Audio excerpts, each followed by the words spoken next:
Elvis Presley, the rejection that changed everything. August 1975. Elvis Presley sat alone in his Graceland mansion, flipping through a dusty yearbook from 1953. His hands trembled when he stopped at page 34. There she was. Betty Sue Matthews. The blonde cheerleader who had crushed his teenage heart in front of half their graduating class.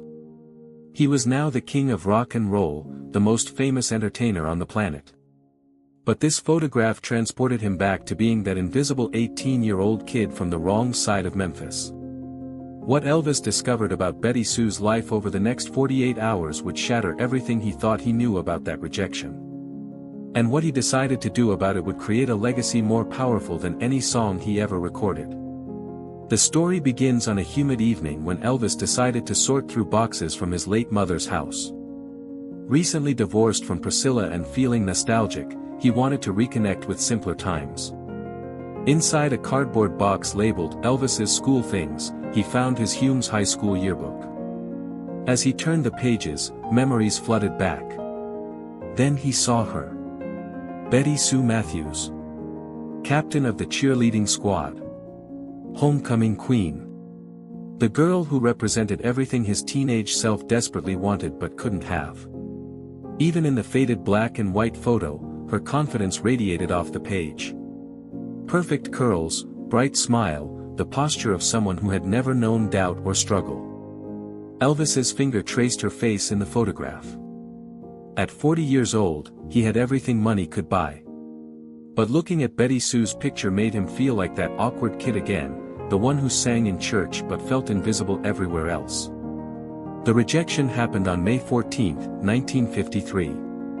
Elvis had spent weeks building courage to ask Betty Sue to senior prom. She dated Jimmy Crawford, the star quarterback, and came from one of Memphis's wealthiest families. But Elvis had convinced himself that maybe his growing reputation as a talented singer might impress her. He'd been performing at local venues, and people were starting to notice his unique style. That had to count for something, right? That Thursday after school, he made his move. Betty Sue stood at her locker, surrounded by her usual crowd of popular kids. Elvis approached, his heart pounding so violently he thought everyone could hear it. His voice cracked with nerves as he spoke her name. She turned, surprised. The hallway seemed to go quiet around them. He asked her to prom. The silence that followed felt like it lasted forever. Betty Sue's face went bright red, clearly embarrassed for him. She explained carefully that she was already going with Jimmy. Elvis nodded, trying to hide the crushing disappointment washing over him. But then Betty Sue's friend Cheryl spoke up with words that would echo in Elvis's mind for decades. She asked why Betty Sue would even consider going with him, pointing out his hair, his clothes, that weird singing thing he did. She called him a poor kid from the wrong side of town who would never amount to anything. The group erupted in laughter. Betty Sue didn't laugh, but she didn't defend him either. She just stood there, silent. Elvis walked away feeling smaller than he'd ever felt in his entire life. That rejection became fuel. It lit a fire inside him that would eventually make him the most famous entertainer in the world. But what he didn't know, what he couldn't have known, was the real reason behind Betty Sue's silence that day. 22 years later, sitting in his Graceland music room with that old yearbook, Elvis called his assistant Joe Esposito. He needed Joe to find someone. Betty Sue Matthews from Memphis. She'd be about 40 now. Joe asked what this was about. Elvis replied quietly that it was just someone he knew back in school, someone he needed to understand. It took Joe's contacts less than 24 hours to locate her. She was now Betty Sue Crawford. The report they brought back made Elvis physically ill. Betty Sue had married Jimmy Crawford right after graduation, exactly as everyone expected. Their fairy tale romance had crumbled quickly. Jimmy became an alcoholic who couldn't hold steady work and had a violent temper. For 20 years, Betty Sue had endured an abusive marriage while raising 4 children and working multiple jobs to keep the family afloat. She worked as a secretary during the day and cleaned offices at night, all while hiding the bruises Jimmy gave her. She'd never left Memphis. Never pursued any dreams about becoming a teacher or traveling the world. She lived in a small rundown house in the same neighborhood where they'd all grown up, now struggling and desperate.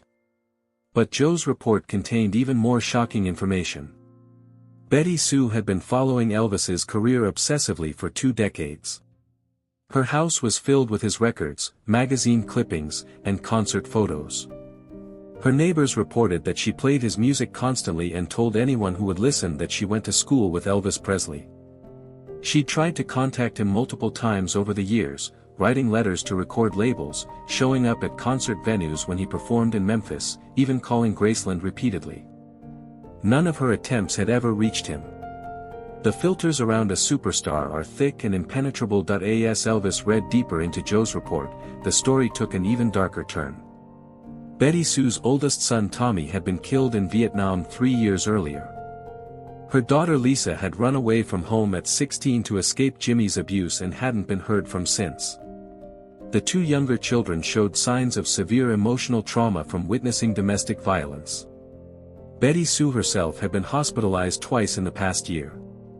Once for injuries Jimmy inflicted, once for a nervous breakdown brought on by years of unbearable stress and trauma. But it was one document in Joe's report that stopped Elvis cold.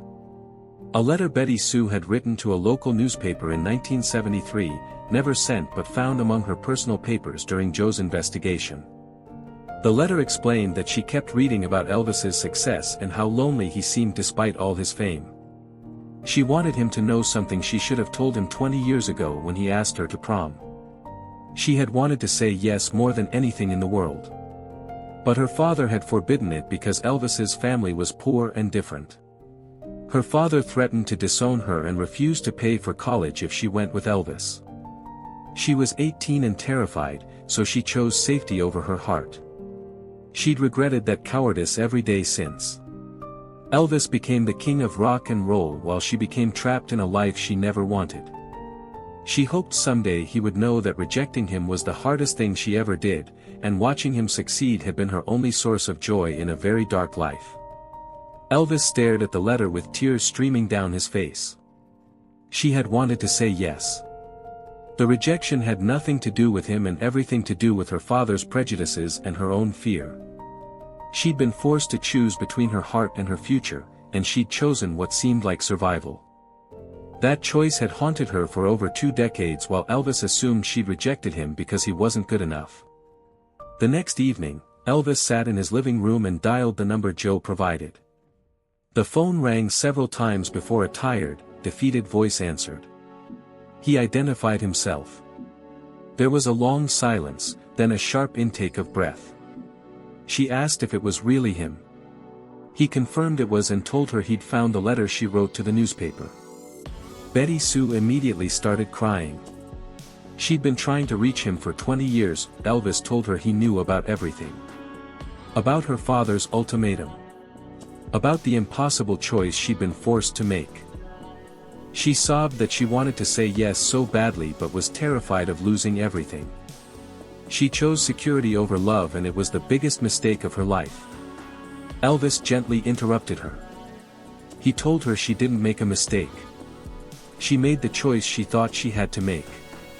More importantly, she protected both of them from something that wasn't meant to be. She asked what he meant. He explained that if she'd said yes that night, he might never have felt the pain that drove him to music. He might never have channeled that rejection into the passion that defined his career. Her no had sent him on a journey that made him who he became. But Elvis had already made another decision during their conversation. He told her he was going to help her get away from Jimmy.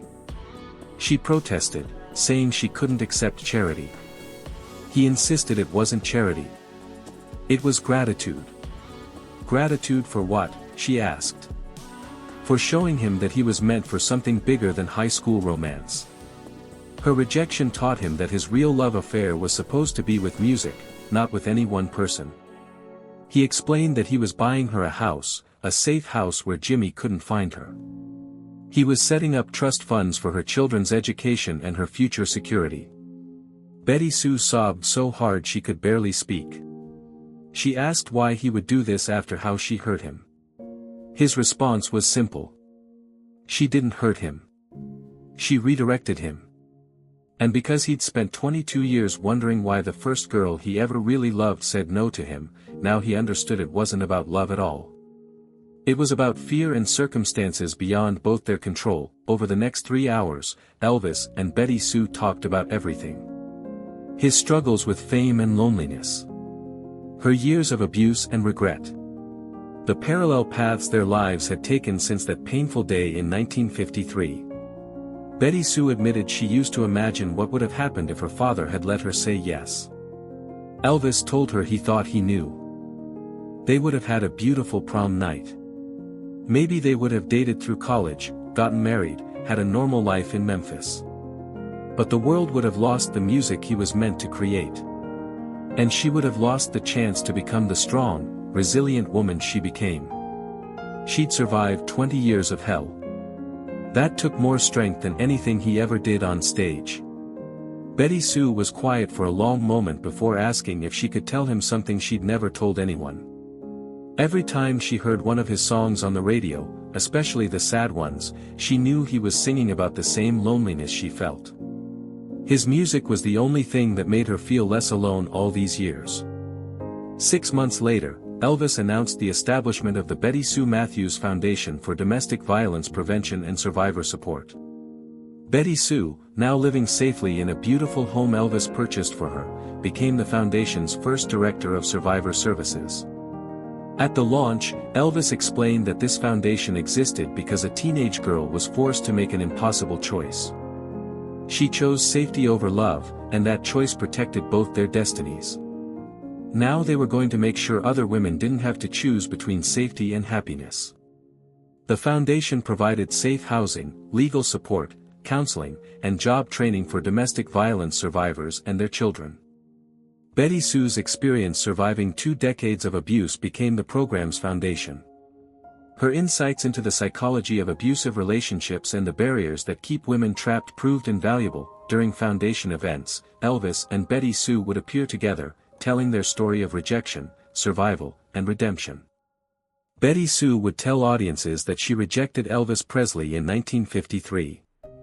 It was the most difficult decision she was ever forced to make, and she carried guilt about it for 20 years, but she realized now that some rejections are actually protections. Survivors would ask how.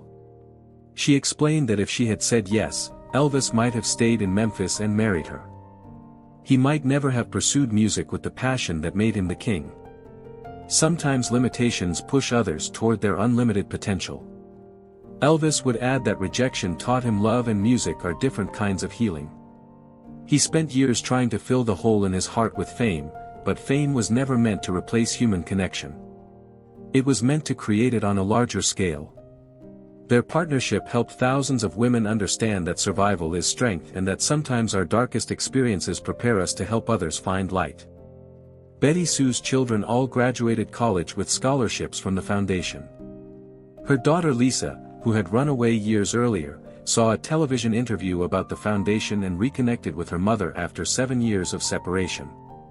By Elvis's death in 1977, the foundation had helped over 3,000 women and children escape abusive situations and rebuild their lives. Betty Sue continued running it until her retirement in 1995. She never remarried, dedicating her life to helping other women find the strength she had taken 20 years to discover. Elvis visited regularly until his death, often performing private concerts for the women and children staying in the safe houses. He would tell them that music saved his life, but they were proving every day that they could save their own lives too. That took more courage than anything he ever did on stage. The foundation's success rate for women who left abusive relationships permanently and built independent stable lives was 87%, far above national averages. But the most important lesson wasn't in the statistics. It was in the story Elvis and Betty Sue told together about rejection and destiny. Sometimes the people who say no to us aren't rejecting us. They're protecting purposes we don't yet understand. Sometimes our deepest wounds become the wells from which our greatest contributions flow.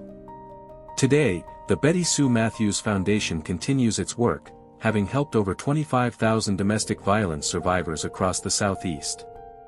Betty Sue lived to be 89, passing away peacefully in 2017. Her funeral was attended by hundreds of women whose lives she saved and Elvis impersonators from around the world who came to honor the woman who helped create the King's greatest legacy. Their story teaches something profound. Betty Sue Matthews could have said yes to Elvis Presley in 1953. They might have had a beautiful romance, maybe even married and lived a quiet life in Memphis. Instead, she said no. That no sent Elvis on a journey that made him one of the most influential entertainers in history. And her no allowed Betty Sue to develop the strength and wisdom that would eventually save thousands of women's lives. When women in abusive relationships feel hopeless and trapped, counselors tell them about Elvis and Betty Sue. Two teenagers whose broken hearts led them to their true callings decades later. They tell them that sometimes the person who rejects you is actually protecting you both. They tell them that sometimes survival is the first step toward service.